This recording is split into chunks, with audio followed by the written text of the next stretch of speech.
precisa dominar, e na verdade nem dominar, mas precisa pelo menos conhecer para saber, ter um olhar crítico sobre isso, né? Então, Gabriela, quero te agradecer. A gente já se conhece desde o doutorado lá em Piracicaba, morei com você, né? Uma parte do meu doutorado, então é um prazer tê-la novamente. Já convidei você para dar aula em graduação, você sempre topa, né? Desde a época que eu era professora da FACEN e agora na aula de pós-graduação falando desse tema, que também nos gerou parcerias, né? Acho que de artigos, de conhecimento. Então, prazer tê-la conosco. Muito obrigada. Eu sei que seu tempo, né, tá daquele jeito, né, recém-contratada na universidade. Então, eu sei que toda vez que a gente dá um sim, é um tempo que a gente tira para fazer uma coisa boa, para trazer um conhecimento geral e um conhecimento também que vale a pena, né? A gente não dá um sim, eu conheço você muito bem, eu sei que você é uma pessoa muito responsável, eu sei o quanto você estudou e montou essa apresentação para nos abrilhantar aí durante essa tarde. Então, muito obrigada. Eu vou deixar você se apresentar, que eu já vi que tem um slide com a sua apresentação, tá? Para não ser redundante. Então, agradeço em meu nome da professora Sônia, em nome do PPGO da UFPB. Muito obrigada, Gabi. Então, a palavra é sua. Obrigada, Renale. Obrigada, professora Sônia. É um prazer estar aqui. Fiquei contente também de ouvir que tem gente de Quixadá. Eu não consigo ver exatamente quem é, mas fiquei animada. Como a Renale falou, a gente se conheceu no doutorado, mestrado, doutorado, lá na FOP Unicamp, né? Eu sou do Ceará, sou dentista formada pela Unicatólica, de Quixadá, lá no interior do Ceará, me formei em 2017 e logo depois já fui fazer o mestrado em materiais dentários lá na FOP Unicamp. Já emendei também com doutorado, terminei em 2023 e vim para ser professora assistente aqui na Universidade de Augusta, né, na Dental College of Georgia. Comecei esse ano aqui. Basicamente, essa é a minha jornada acadêmica. E durante toda essa minha jornada, e desde de cirurgia dental, fazendo TCC, desde a faculdade, eu já era muito envolvida com odontologia minimamente invasiva. Meu TCC foi sobre remoção seletiva de cárie, o que me puxou muito para estudar materiais que tivessem a possibilidade de ajudar o tecido dentário, de alguma forma, para que a gente não precisasse tirar tanto e assim, ter melhores restaurações, ter melhores condições, ter um melhor conforto para o paciente. Então, ao longo desses anos, minha jornada foi voltada para isso. Eu peguei o hábito aqui de declarar que eu não tenho nenhum interesse, né? Eu não tenho relação interpessoal com ninguém de nenhuma empresa, ninguém me paga para dar esse tipo de aula, não tenho relação pessoal e nem financeira, né? Então, eu não tenho conflito de interesse no conteúdo que vai ser reportado nessa aula. Quando eu falo isso, eu não estou criticando as pessoas que têm, porque amanhã mesmo eu posso receber um convite de uma empresa séria e fazer parte, não tem problema nenhum, desde que eu reporte que eu estou dentro daquele time, né? E fica para quem está assistindo as aulas, para quem está vendo o conteúdo que está sendo passado, ter o bom senso de julgar até que ponto puxa para propaganda, até que ponto é evidência. Então, isso mais para ficar bem claro. E hoje a nossa aula vai ser sobre materiais bioativos. Evolução ou confusão? Minha ideia aqui é trazer um questionamento que provoque nesse sentido, né? Mas espera aí, até que ponto esses materiais odontológicos evoluíram e a partir de onde? A partir de quando e onde foi que começou a dar confusão? Porque a gente viu que está muito polêmico, né? Principalmente esse ano está até melhorando isso, porque já está acontecendo um posicionamento de órgãos internacionais a respeito disso, mas ainda é muito quente, ainda é muito instável. E o objetivo dessa aula é apresentar a história da bioatividade, esclarecer a definição original, né, do que é o material bioativo e chegando até essas novas definições e também identificar as limitações que são próprias do material, e todo material tem limitação, né? E isso é o que define um material por si, né? É o que define, não, esse material é restaurador, não, esse material é para capeamento. Então, assim, as limitações do material, ele não tem nada de errado com isso. Claro que a gente sempre busca melhorar, mas todo material tem limitação. E também identificar as limitações da evidência científica que a gente tem no momento sobre esse tema, né? Aqui eu trago a evolução. No meu ponto de vista, tudo que a gente vive hoje está dentro da odontologia adesiva. Não existe diferentes odontologias sendo praticadas. Desde 1950, a gente tem o termo adhesive dentistry sendo implementado. Eu não sei quem foi que instituiu esse termo, o autor, preciso investigar mais, mas nas minhas investigações não achei um dono desse termo, mas odontologia adesiva, né? Tudo começou ali em 1950. Mais para frente, Buonocore traz o condicionamento do esmalte, depois o desenvolvimento das primeiras resinas. A gente chega ali na década de 60, 70, o termo bioatividade sendo utilizado pela primeira vez, e também o surgimento do biovidro, que é o vidro bioativo, o Bioglass 45S5, cimento de ionômero de vidro sendo desenvolvido nessa mesma época. Nessa época também, nessa década, começou-se a aprofundar os estudos para diferenciar as camadas da lesão cariosa, né, o que impacta a década seguinte, que tanto no desenvolvimento de materiais, como no surgimento de novos termos, como odontologia minimamente invasiva, né? Nessa década de 70 a 80, além da diferenciação das camadas da lesão cariosa, por exemplo, até aqui a gente tem um tecido cariado completamente necrótico, esse sim deve ser removido pela cavidade. A partir daqui a gente já tem um tecido que ele está só afetado pelos ácidos bacterianos e tudo ali, mas ele não está completamente necrótico, ele não está completamente desmineralizado, né? Então, tudo isso vai dando possibilidade para que no futuro, aí surge, vamos ser minimamente invasivo? Não vamos tirar essa cárie toda? Então, tudo que acontece no passado, ele tem uma repercussão nos anos seguintes, né? E até chegar hoje no que a gente conhece, material bioativo, material biomédico, não foi diferente.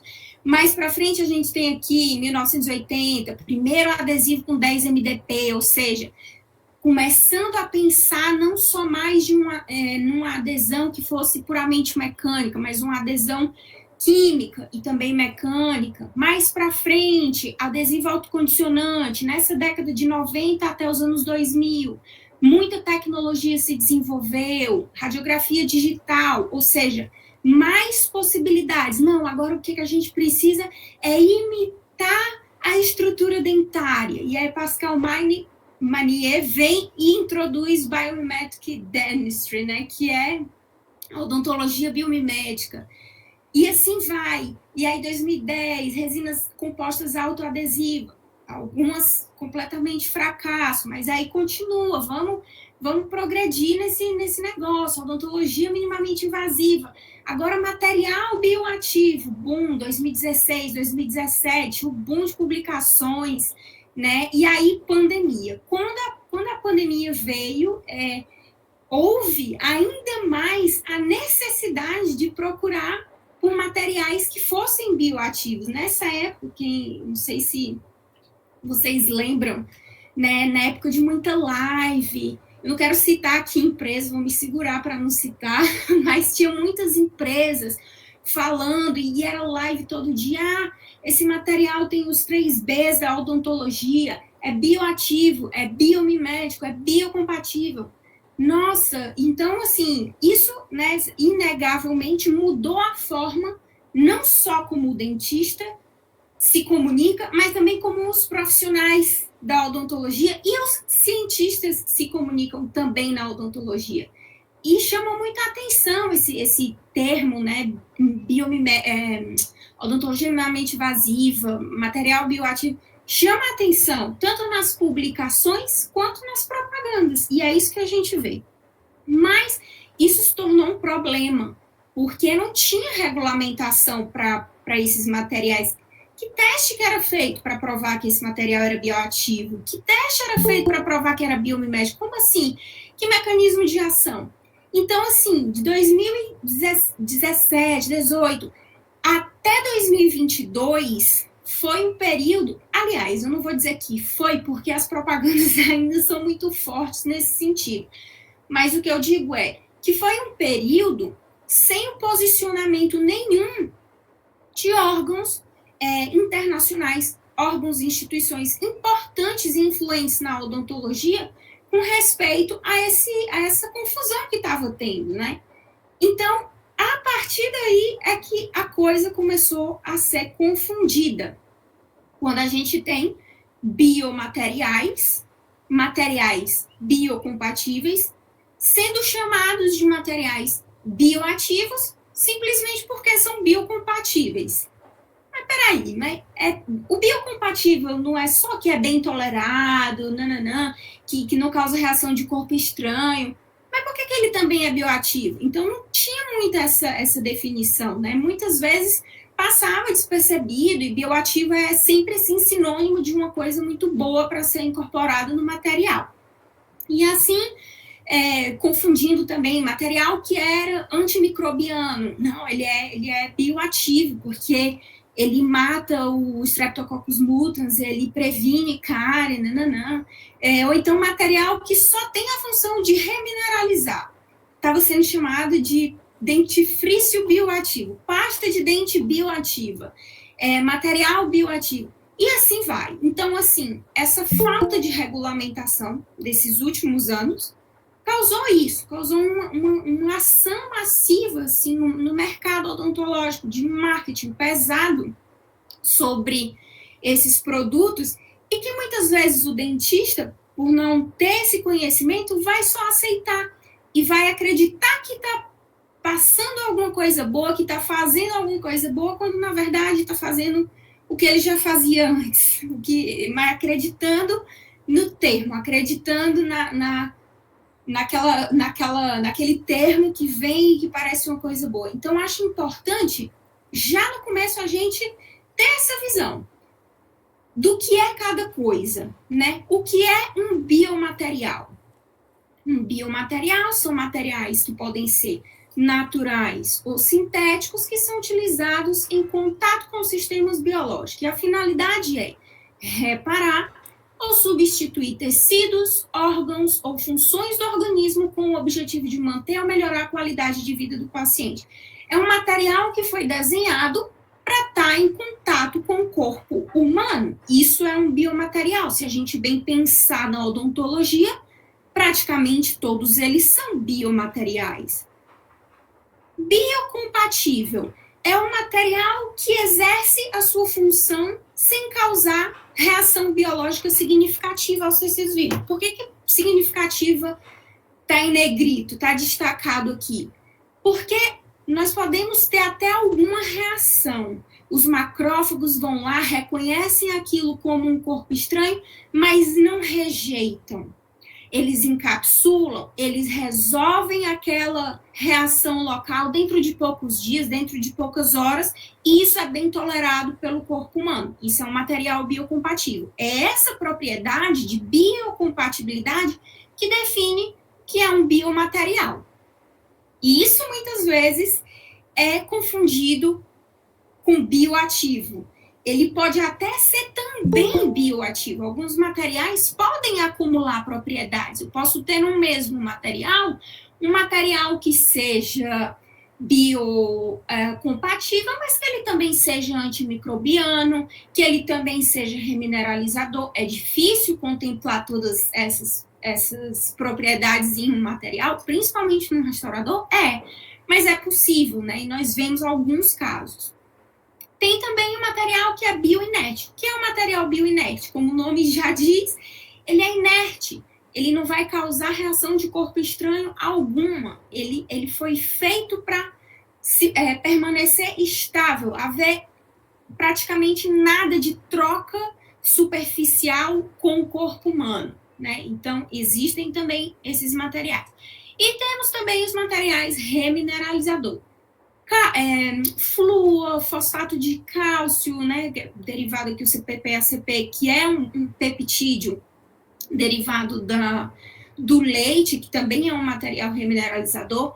Tem também os biovidros. Então, todos esses que a gente já conhece, que implica o que é a remineralização, né? Você mineralizar, repor minerais numa estrutura que perdeu minerais. Então, basicamente é isso que esses materiais fazem. E aí temos também os antimicrobianos, que são materiais capazes de inibir a formação de biofilme bacteriano e fúngico. Tem aqueles testes, né, de contato direto, que é muito fácil, poderia ter colocado a foto aqui, mas basicamente você pega uma placa Petri, espalha seu micro-organismo ali e põe o seu material teste antimicrobiano. Naquela área que circunda aquele material, vai inibir completamente o crescimento, ou seja, não vai deixar desenvolver aquela infecção, não vai deixar desenvolver aquele biofilme.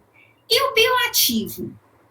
O que seria, então, de fato, o material bioativo? Antes da gente definir essa história que eu venho trazer hoje para vocês, essa história que eu quero contar. E é aqui onde a nossa aula começa, de fato, né? Trazendo o conceito de bioatividade, da originalidade que foi perdida até as novas interpretações. Esse que vocês estão vendo na imagem, na foto, é Larry Hent. Hent é o criador do termo bioatividade. Aquela que lá na linha do tempo que eu mostrei no início da aula está marcada lá em 1967. Lá foi onde esse senhor, Larry Hent, um americano, engenheiro de cerâmicas, criou esse termo. Como foi que ele criou esse termo? Em que contexto? Fazendo o quê?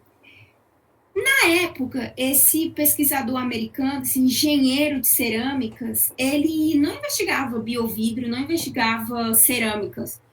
Ele estava investigando, na verdade, uma cerâmica que era muito resistente, uma composição específica de cerâmica, de vanádio, de fosfato, composição básica, que era capaz de resistir a altas doses de radiação nuclear, ou seja, radiação gama. Ele criou, essa cerâmica, ela ia ser utilizada para proteger fios, para proteger estruturas, para que essas estruturas não fossem atingidas pela radiação e que ocorresse ali um desastre ambiental muito grande. E ele foi chamado para palestrar numa conferência que teve em Nova York do Exército Americano, que sempre o Exército Americano está muito presente nas pesquisas com materiais, né? Até aqui na faculdade também a gente tem uma atuação forte do Exército Americano, sempre investindo em qualquer tipo de materiais dentários, materiais médicos, enfim. Eles investem muito forte. E na volta dessa conferência, ele estava num ônibus e ao lado dele estava sentado um coronel do Exército. E aí, eu gosto de história, e aí eu imagino que deve ter acontecido mais ou menos assim. Eles conversaram você está vindo da onde? Eu estou vindo da conferência, eu pesquisei o material tal, eu desenvolvi esse material capaz de resistir à radiação nuclear e tal, e contando aquela história com muito entusiasmo. E aí, isso não sou eu que estou dizendo, não sou eu que estou imaginando, isso é verdade, isso foi contado por ele mesmo. O coronel do Exército escutou ele muito pacientemente, né? E falou assim, se você foi capaz de criar um material que sobrevive à radiação gama, alta dose de energia, você pode fazer um material que vai suportar que vai sobreviver à exposição ao corpo humano. Você pode, né? Então, assim, isso foi o primeiro pensar, você imagina, lá em 1967, um pensamento desses, né? E por quê? Baseado em que esse coronel falou isso? Nesse contexto histórico, né, mundial, ainda estava acontecendo a guerra no Vietnã.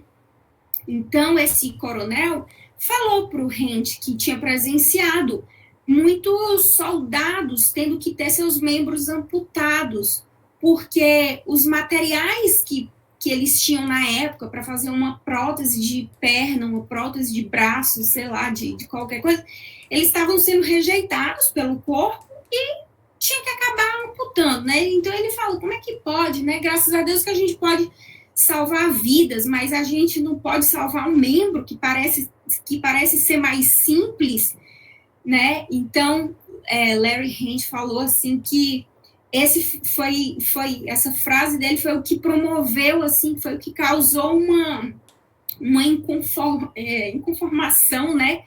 E para ele tentar fazer alguma coisa diferente, para ele tentar fazer algo novo e descobrir um material que não formasse uma camada interfacial um tecido interfacial de cicatrização, mas que ao invés disso pudesse formar uma ligação verdadeira com os tecidos. Uau, como é que um engenheiro de cerâmica entende isso, né? Para mim, eu acho que quanto mais a pessoa é inteligente, mais ela tem a facilidade de fazer associações com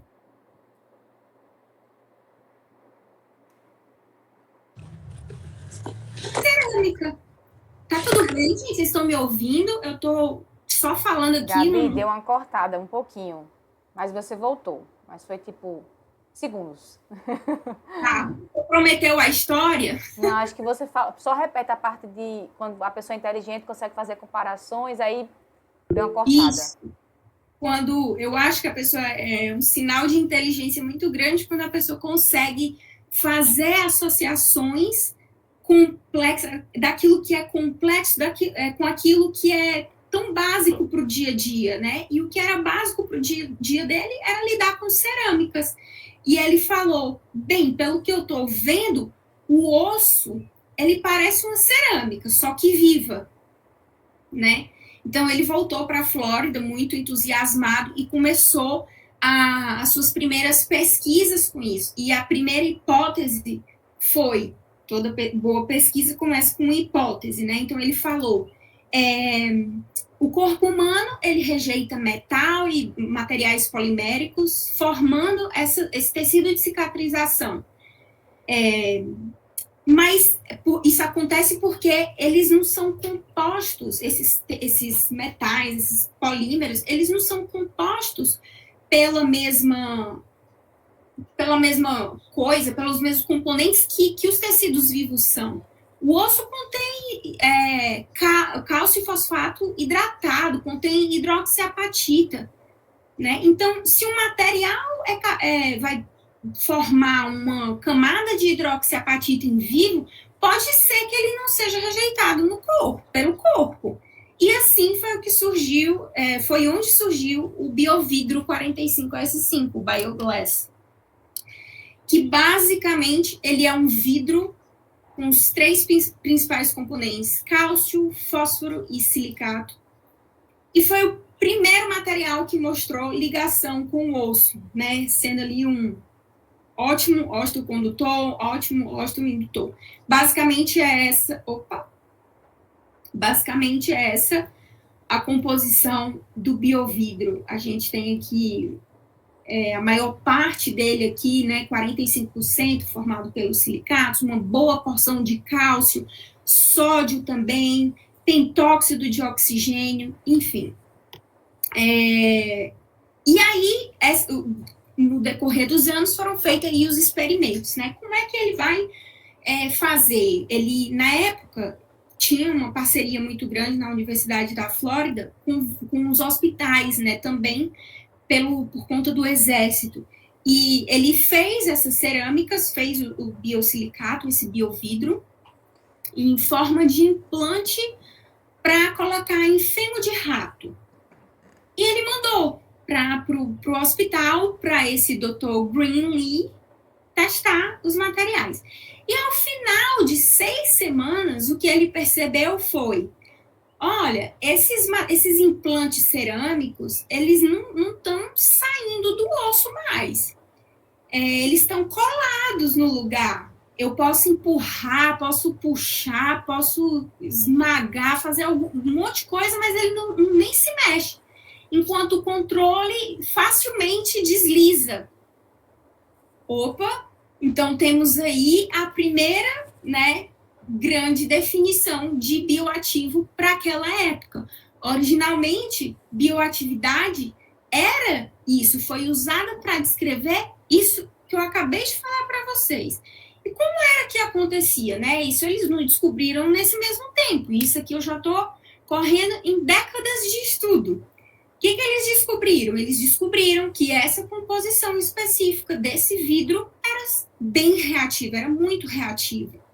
De forma que, em contato com meio aquoso, sangue, fluido dentinário, com meio líquido corporal, esse material, ele liberava íons, liberava cálcio e fosfato, porque cálcio e fosfato são os íons que saíam mais facilmente daquela estrutura de silicato, né?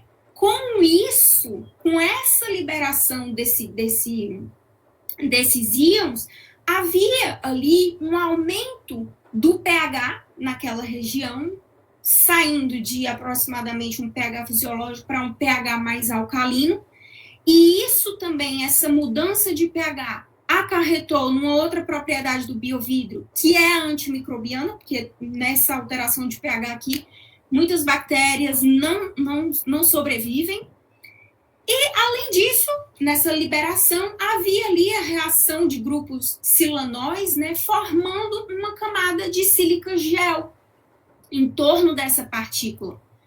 Acontece que, nesse meio, imagina, no sangue tem cálcio, no sangue tem outros íons para mineralizar osso, para estar correndo ali na homeostase da pessoa, né? Então, o que acontece é que havia a aglomeração de íons nessa camada de sílica gel. Então, atraía, começava a ficar um ambiente favorável para a formação de osso. Com essa aglomeração de íons cálcio, íons fosfato, nessa camada de sílica gel, com o tempo amadurecia e formava uma camadinha bem parecida com hidroxiapatita. Enquanto isso, acontecia a biocolonização celular. As células começavam a achar que aquilo era osso, porque o ambiente estava ficando favorável para haver a diferenciação celular e se tornar osso. Só que, na verdade, era um material que estava ali imitando o osso e aquelas reações superficiais acontecendo, deixando tudo favorável para que acontecesse, né, essa formação óssea. Né? Então, acontece essa diferenciação celular em osteoblastos, acontece a maturação da matriz óssea, alguns relatam entre 6 a 12 dias, e essa taxa, essa rapidez, essa velocidade que essa formação óssea acontece, né, ou pelo menos que seja formado essa camada de hidroxiapatita em torno desse material, é o que define o índice de bioatividade dele. O que é o índice de bioatividade? Atualmente, o índice de bioatividade ele é uma métrica, ele é utilizado para avaliar e comparar a bioatividade dos substitutos ósseos e implantes. Então, ele é calculado através do número de dias requerido para que pelo menos mais da metade da superfície do material esteja conectada através de uma camada de hidroxiapatita aos tecidos vivos. Aqui, para vocês terem uma ideia, os biovidros, eles apresentam uma taxa, um índice de bioatividade maior do que até a própria hidroxiapatita. Por quê? Porque a hidroxiapatita já está mais lá na frente, já é meio caminho andado. Só que essa hidroxiapatita já mais amadurecida tem um índice de bioatividade, tem uma reatividade menor, que é o que faz essa ligação acontecer entre o tecido e o material, é exatamente esse estágio inicial desse tanto de reação superficial que se forma. Então, aqui o índice do Bioglass é 12, o índice do biosilicato, que também é um biovidro, uma vitrocerâmica, é 8, enquanto o da hidroxiapatita está ali na casinha dos 3, né? Então, o que acontece também é que, dependendo da formulação desses biovidros, desses materiais, acontecem também diferentes índices de bioatividade são observados, né? Uma coisa que eu sempre gosto de voltar é para a base, né? Aqui é um diagrama ternário, um diagrama composicional. Ele está bem simplificado.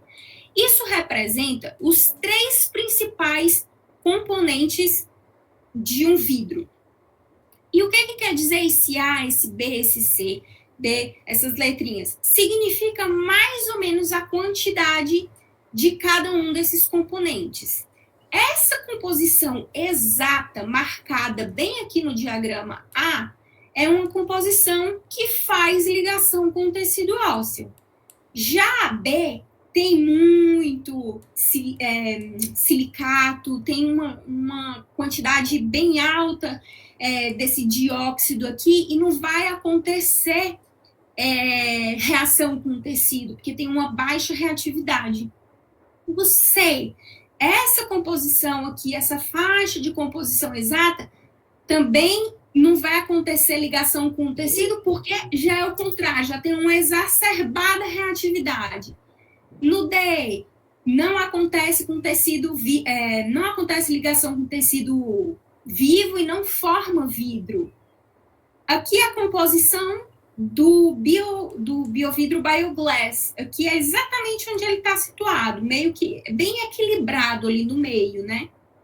E essa composição já do F é uma composição de vidro que se liga a tecido conjuntivo. Então, basicamente, sobre composição, não adianta você ter só cálcio, não adianta você ter só silicato.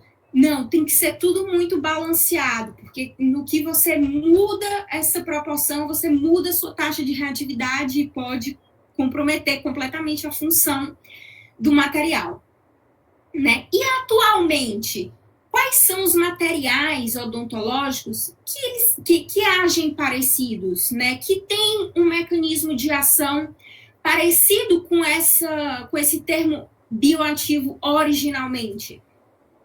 Eu afirmo para vocês que hoje os materiais que agem dessa forma são os cimentos de silicato de cálcio e os cimentos de ionômero de vidro. Por quê? Os cimentos de silicato de cálcio, eles são ricos em cálcio. Quais são eles? O MTA, Biodentin, BioC, Repair, até mesmo esse Teracal, que também é um dos de silicato, só que com resina adicionada, né? Então, esses cimentos aqui, eles têm uma composição muito parecidas, né? Uns são de silicato de cálcio, outro tricálcio, aluminato, cálcio carbonato. Então, todo esse cálcio presente nesses materiais, nessas composições específicas, é o que faz ter esse mecanismo de bioatividade. Como, né?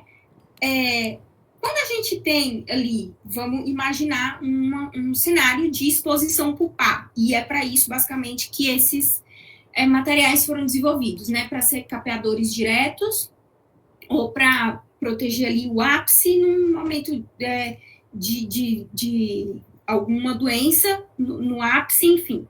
E aí você tem essa exposição pulpar. Houve o sangramento, houve a exposição, e agora você vai usar um desses materiais à base de cálcio para fazer a proteção pulpar. O que acontece? Ocorre a ativação de uma enzima que é dependente do cálcio. Essa enzima ativa a formação de carbonato de cálcio. Carbonato de cálcio começa a aglomerar. Essa aglomeração é chamada de nucleação. Núcleos de cristalização estão começando a se formar naquela região. Esse é o primeiro sinal de que vai haver formação de um tecido mineralizado. Quando isso acontece, a gente tem a formação da ponte de dentina. Aqui a gente consegue ver nesse corte histológico. Aqui onde está esse asterisco é o material que foi utilizado. Aqui nesse DB Dentin Bridge é a ponte dentinária que foi formada. E aqui, onde está esse roxinho com a letra P, é a polpa, né? Então, esse material, antes isso aqui tudo era polpa. Essa Dentin Bridge aqui, tudo era polpa. Então, esse material que está aqui, entrou em contato, fez a ativação da enzima adenosina trifosfatase, ativou o carbonato de cálcio, fez com que essa polpa secretasse esses minerais para depositar aqui onde havia acontecido essa exposição. Agora eu pergunto para você, aqui do lado, a gente pode ver o quê? Dentina, certo? Túbulo dentinário, a gente vê perfeitamente os tubulinhos aqui, branquinhos. Pergunto para vocês, essa dentina aqui, mais rosinha clara, ela é igual a esse tecido que foi formado? Não é, né? Não é? Então, não posso dizer que regenerou. Eu posso dizer que houve um reparo, que esses materiais foram capazes de reparar e não regenerar. Regenerar implica dizer que eu consegui voltar aquele tecido para o que ele era originalmente, quer dizer, gerar de novo, né? É um tecido mineralizado super valioso, né, nessa situação, super benéfico, ótimo que se formou, mas ele não regenerou a dentina, mesmo para o MTA. Todos esses mecanismos de ação desses materiais, a base de silicato de cálcio, é assim que acontece. O outro material que eu falei para vocês, que agia, né, que tem um mecanismo de ação mais voltado, mais parecido com essas reações de bioatividade originalmente, é o cimento de ionômero de vidro, presente na nossa odontologia desde 69, né? Então, o que acontece? Nós sabemos que os grupos de ácido carboxílico, presente no ácido poliacrílico, reagem com o cálcio do dente. Reage como, né? Por isso que esse caranguejinho está aqui. Porque ele pinça, aquela ação que é lá vem de pinçar, né? Então, ele pinça esse cálcio do dente, formando ali uma adesão verdadeiramente química com o dente. Então, todos esses materiais que formam, que ajudam a secretar tecido mineralizado, ou que formam uma ligação verdadeiramente química com a estrutura dentária, é o que hoje é mais próximo do mecanismo original de bioatividade. E aí eu pergunto para vocês, é assim que funcionam as resinas que a gente escuta hoje, resina bioativa? É assim que funcionam hoje os adesivos que são chamados de bioativos? Não é, né? A gente sabe, alguns adesivos até são compostos, tem na composição 10-MDP, que tem esse mecanismo de adesão ao cálcio, mas também não é uma adesão que garante por si, né? É mais garantida pela retenção micromecânica mesmo. E, em relação às resinas, a gente sabe o quê? Que a resina basicamente é composta por uma matriz orgânica, monômeros, e por uma matriz inorgânica, por uma porção inorgânica. Basicamente, essa porção inorgânica é o principal componente da resina composta. Pode chegar até 90% de peso daquela minha composição de resina ser só partícula inorgânica, que é o vidro, que são vidros, diferentes vidros, né? Vidro de bário, vidro de borosilicato. sílica, silicatos, enfim. Essa composição inorgânica é o que garante as propriedades mecânicas. A gente sabe que quanto maior a quantidade de monômero numa resina, vai haver ali maior contração de polimerização, as propriedades mecânicas vão ser inferiores, né? Então, é por isso que se adiciona essa grande quantidade de porção inorgânica, de vidros, para reduzir a contração de polimerização, para garantir propriedades mecânicas, para garantir propriedades estéticas, né? Então, com isso, a gente tem o início de um primeiro posicionamento, vou dizer assim. Em 2018, já estava vindo à tona, né, essa questão, gente, como assim? Tudo essas resinas que não tem nem comprovação científica, bioativa, como assim, né? E aí foi liberado esse editorial na Dental Materials, e que eles trouxeram esse pensamento, né, que é o básico, para quem estuda materiais, pelo menos, já sabia disso. Resina composta não foi feita para estar liberando íon.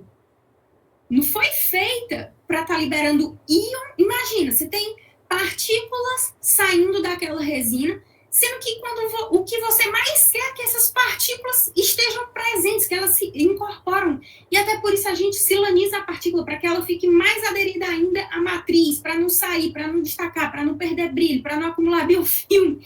Então, assim, como que agora eu vou criar uma resina que vai lixiviar íons, né?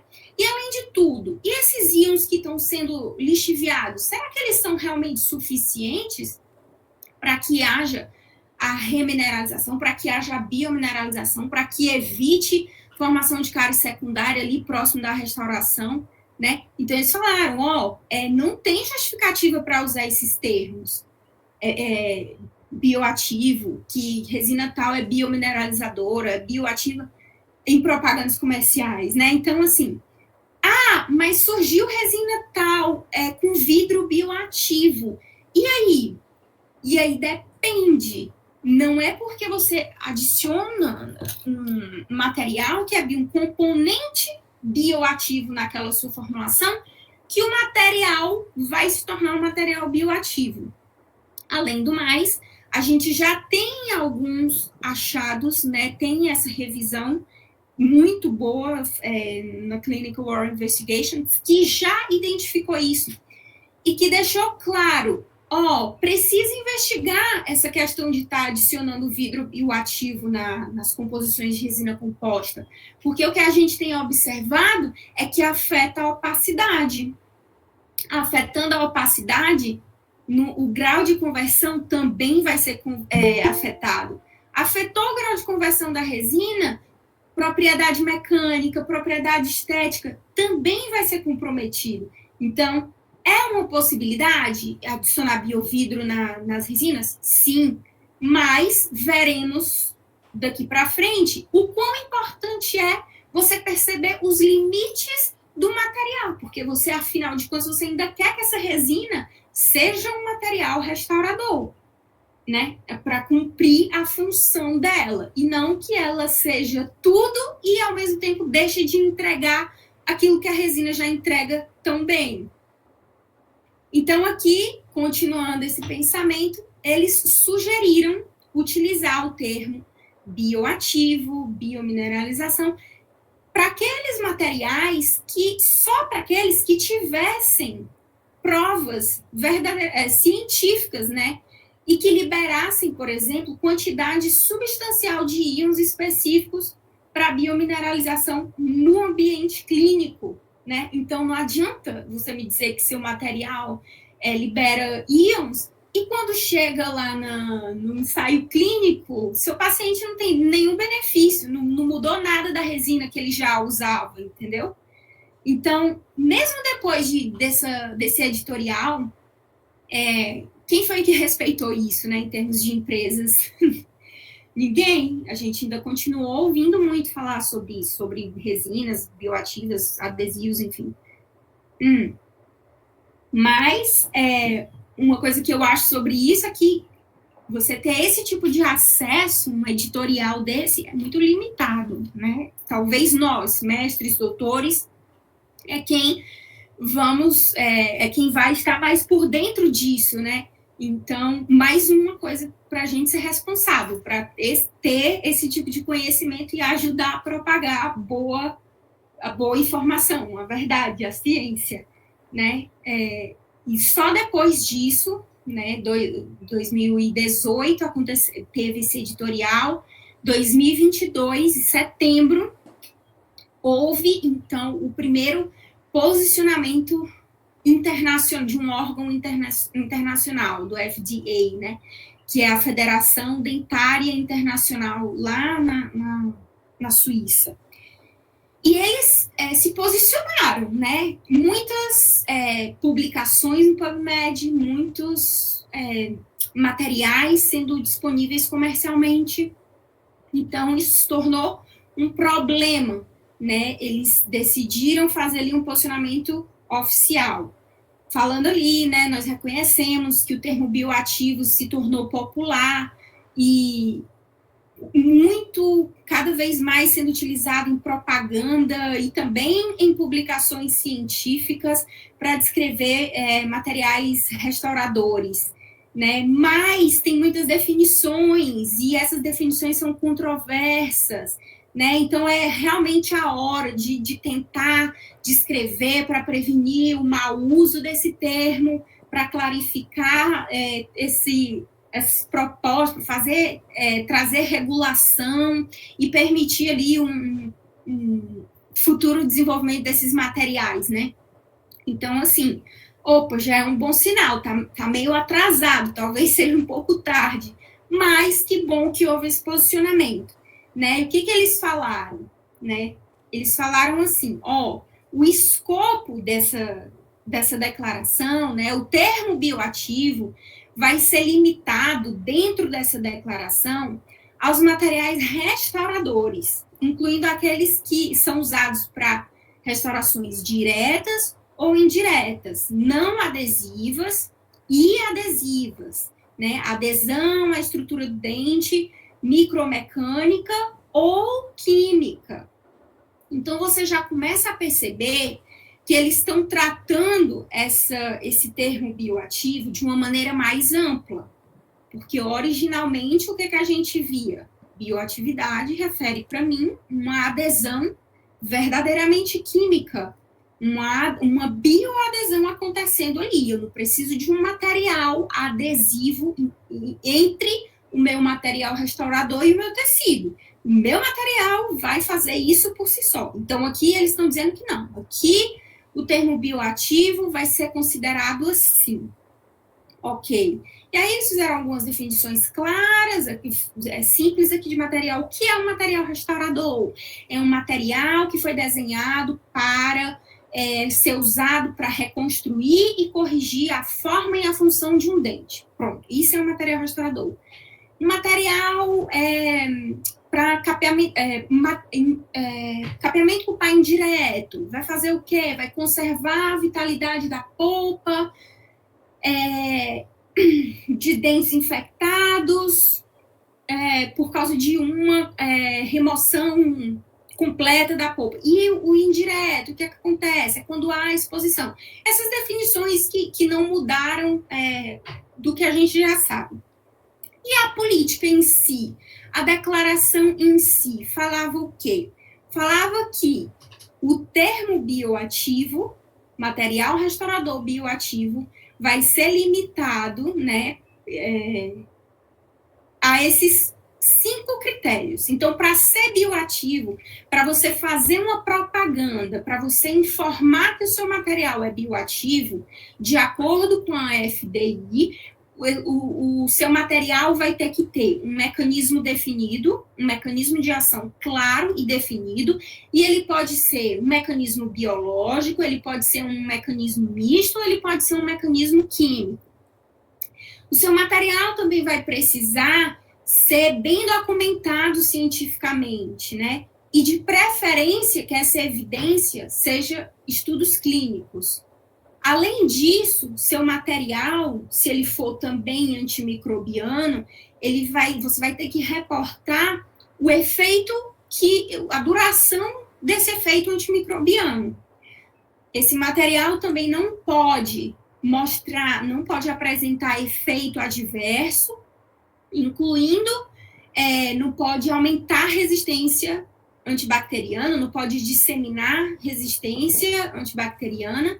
E seu material, além de tudo, a razão principal pela qual ele existe, que é reconstruir a forma e a função, ele não pode ser perdido ou não pode ser prejudicada. E esses dados você tem que mostrar, tanto in vitro quanto em ensaios clínicos. Resumindo, a nova definição, a definição de materiais bioativos vigente, né, até o presente momento, até que haja outra, porque também é instável, mas até então, por hora, é o posicionamento internacional que nós temos, é que o material precisa ter um mecanismo de ação claramente descrito, precisa ter evidência científica de preferência em ensaio clínico, tem que declarar a duração do efeito bioativo, tem que mostrar ali que ele não vai causar efeito biológico colateral, não vai causar resistência antimicrobiana, né? Não vai prejudicar as propriedades e a função do material restaurador. Isso sendo mostrado por todos os tipos de ensaio, mas principalmente os clínicos, né? E no final dessa declaração, nós encontramos esse disclaimer aqui. Nós encontramos essa informação que mostra a fragilidade desse documento, né? FDI, claro que é super respeitado, claro que é um órgão internacionalmente respeitado, enfim, sem dúvida sobre isso. Mas lembra do que eu falei sobre o conflito de interesse? Aqui é onde pega, que mostra essa instabilidade, porque eles falam, eles estão declarando que houve conflito de interesse para que eles se posicionassem nisso. Então, eles falam, ó, a informação nessa declaração foi baseada na melhor evidência disponível no momento. Ok. Isso, o conteúdo dessa política pode ser interpretado, né? Pode ser interpretado por refletir a prevalência de sensibilidades culturais e também de restrições socioeconômicas. Então, eles estão dizendo assim, em respeito, porque assim, essas sensibilidades culturais, você imagina, a essa altura do campeonato, inúmeras publicações do PubMed, experts na nossa odontologia restauradora, tão igualmente experts, tão igualmente relevantes para a odontologia, acabaram mencionando o termo bioativo, bioatividade, num contexto que não era próximo do original. E que, em respeito a essas pessoas, vai ser acolhida ali uma definição mais ampla do termo bioativo. E também por questões socioeconômicas, e aqui quer dizer investimento, a gente sabe, né, que muitas empresas estão interligadas com esses órgãos internacionais, né? Então, para também não causar, então, assim, foi uma definição, foi uma declaração que acolheu as demais definições sobre bioativos. Então, bioativos passou a microbiano e algo que remineraliza. Então, o termo em si, bioativo, praticamente não quer dizer mais nada. E quer dizer tudo ao mesmo tempo. E foi isso que também, em 2023, o pessoal do grupo do Ferracene, Jack Ferracene, identificou, né, trouxe isso que já estava muito claro. O termo bioativo já está no ponto da inutilidade, né?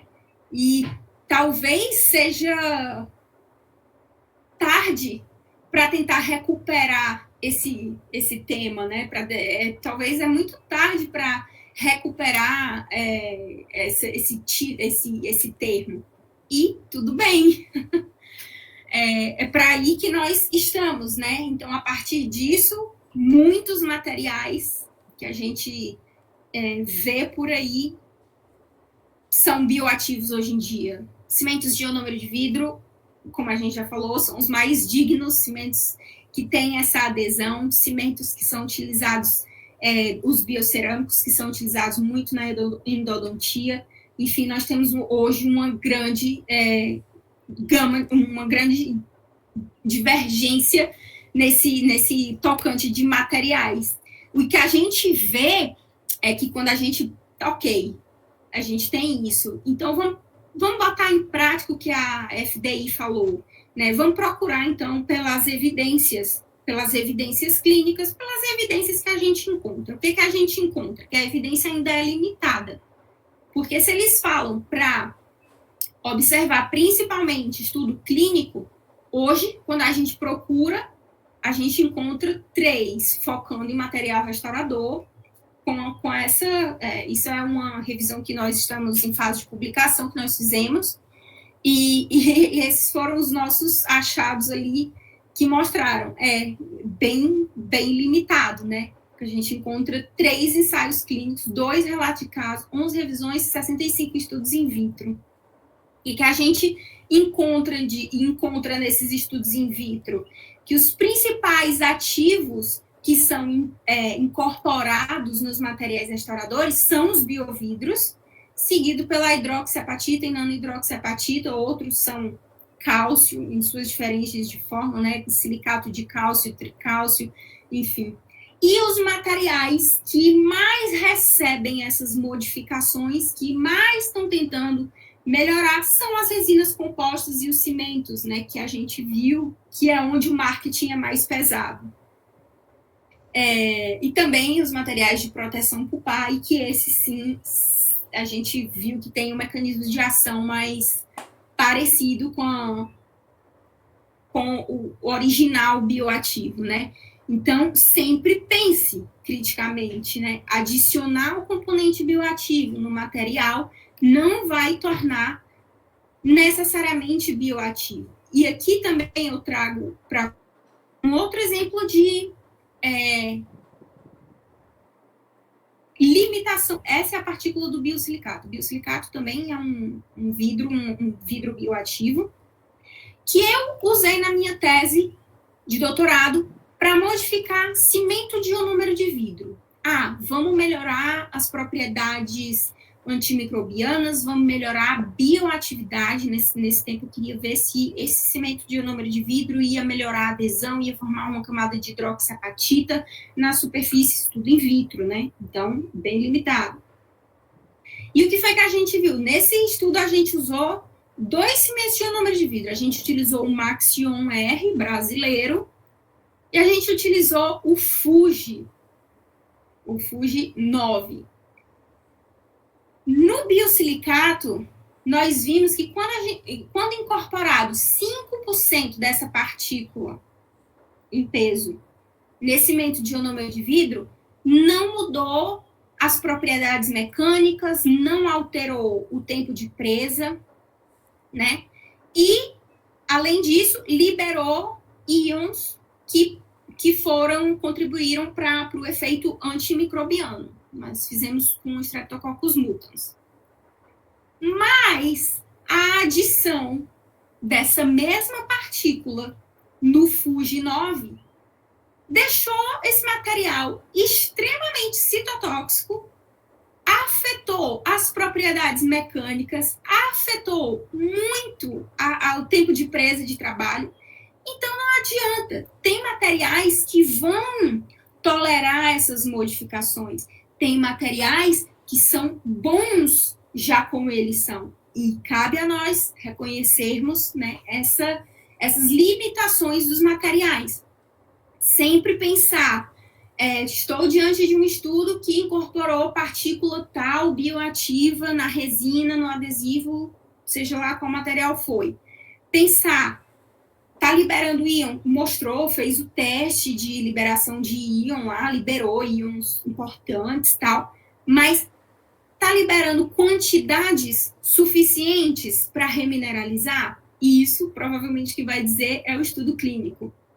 Houve fechamento de gap, houve prevenção, né? Houve efeito antimicrobiano durável, afetou negativamente as propriedades do materiais? Então, essas são perguntas para a gente sempre estar com esse olhar nos estudos.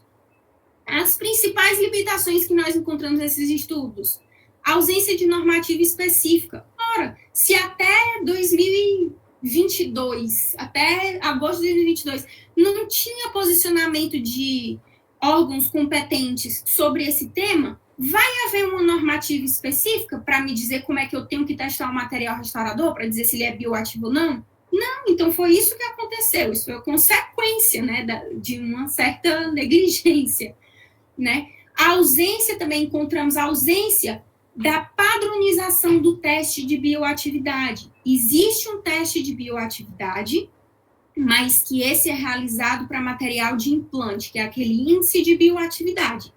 E que pelas condições de um implante, de locação de um implante, ser completamente das condições de um material restaurador, não dá muitas vezes para você fazer o mesmo teste, porque não se aplica muitas coisas, né? Então, além disso, diferentes parâmetros, diferentes técnicas, resultados que eram, na verdade, incomparáveis. Um estudo dizia que formava hidroxiapatita usando o método tal, o outro já usava um método quase que desconhecido. Então, limitações que, infelizmente, acabam deixando esse tema ainda instável. Limitações de ensaios clínicos. Principalmente, né, o que foi encontrado, e aqui não é nenhuma limitação, já é uma conclusão mesmo. Os benefícios clínicos dos materiais restauradores bioativos ainda não foram mostrados, ainda são desconhecidos, porque eles sempre apresentam performance clínica inferior ou similar. Ou ele não muda nada de uma resina composta convencional, ou ele é um pouco inferior em termos de propriedades mecânicas. Isso eu botei como um ponto limitante, mas também como uma possibilidade. Por quê? Se ele chegou, mesmo com partículas bioativas, né? Se ele chegou a ser similar a uma resina composta convencional, possa ser que possa indicar uma melhora, porque vai agregar de alguma forma um efeito bioativo que a gente ainda não sabe qual é. Então, vale a pena, sim, continuar investigando isso. Mas ainda é uma limitação no tocante de ser inferior, né? Então, esses estudos também sempre com N's muito baixos, né? 20 pacientes, 10 pacientes. Infelizmente, isso não vai poder dizer muita coisa para a gente. E sempre avaliam desfechos clínicos que são comuns às resinas compostas, né? Sempre vão avaliar. Tem que avaliar isso? Tem que partir do básico? Sim. Tem que avaliar a integridade marginal, manchamento, cárie secundário, retenção, sensibilidade? Sim. Mas e o desfecho bioativo? Como é que eu avalio clinicamente, né? Então, basicamente são essas as limitações. Aqui a gente traz algumas revisões, já que a FDA acolhe também os antimicrobianos como sendo bioativos, né? Só mostrando que a gente não tem evidência para isso ainda, clinicamente falando. Aqui, essa revisão sistemática sobre os de monômeros antimicrobianos utilizados em adesivos, né? O que a gente tem sobre isso? Olha, esses resultados devem ser considerados depois de um dental materials. A gente imagina que é uma revisão boa, né? Isso é uma possibilidade, isso está mostrado que tem efeito in vitro contra Streptococcus mutans e outros micro-organismos mais que são importantes para desenvolvimento das doenças, né, bucais, mas a gente não tem estudo clínico, né? E aí, como é que a gente vai confirmar essa efetividade?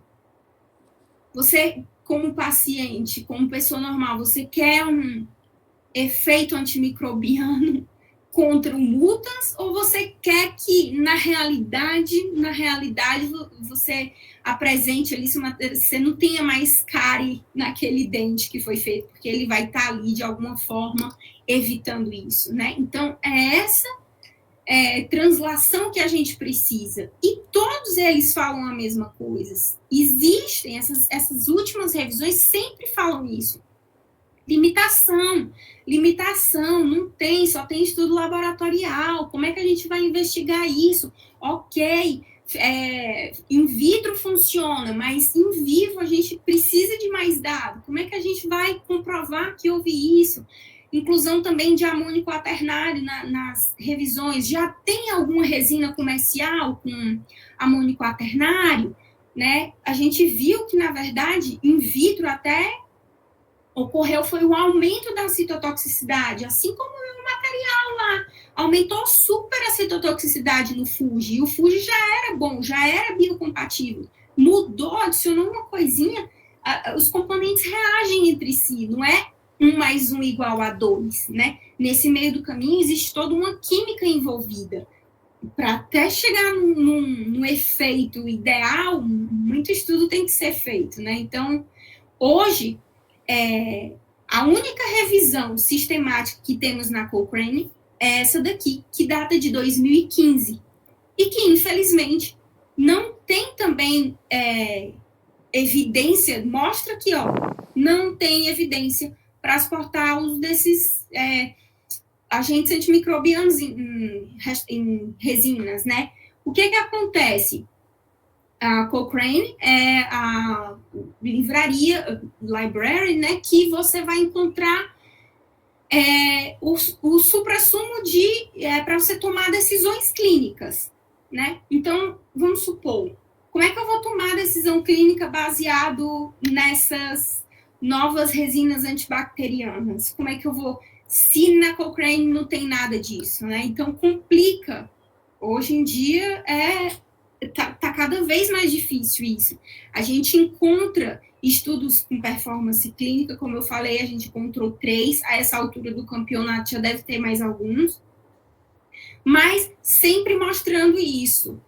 Performance clínica inferior ou comparável. Aqui utilizou Cention N e essa Surefil One, que os 2 fabricantes falam que são resinas bioativas, e viu que não tinha diferença da resina composta, e isso com 2 anos de isso clinicamente.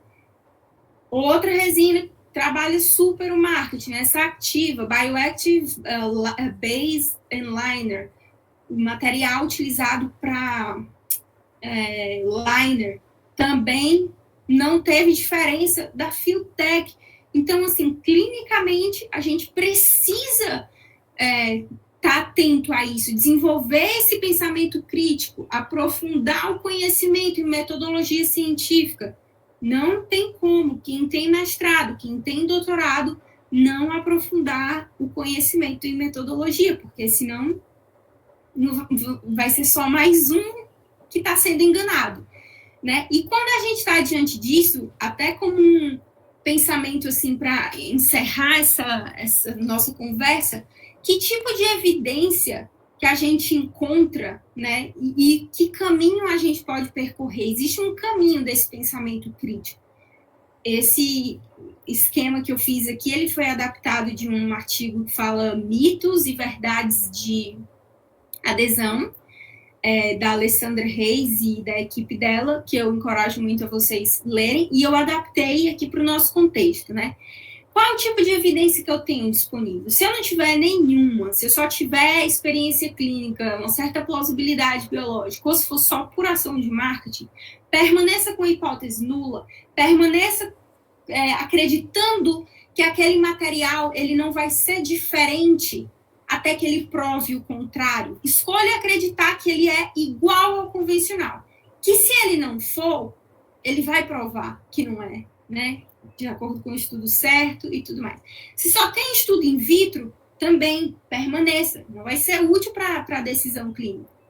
Mas tem revisão sistemática, e principalmente revisão sistemática de ensaio clínico, se tem ensaio clínico randomizado, e se os resultados são reproduzíveis, são consistentes, clinicamente relevantes, aí sim, você já vai para um caminho, né, que se não, você já permanece com sua hipótese nula. Se sim, foi reportado as diferenças clinicamente relevantes, observar sempre se teve cegamento, se não, permanece com hipótese nula, se sim, vai para o próximo nível. Os benefícios superam os riscos, superam os efeitos, tem efeitos colaterais, né? Se não, o que muda desse material para o que já existe? Se sim, ótimo, você pode pensar em implementar esse material. Basicamente, esse é o caminho do pensamento.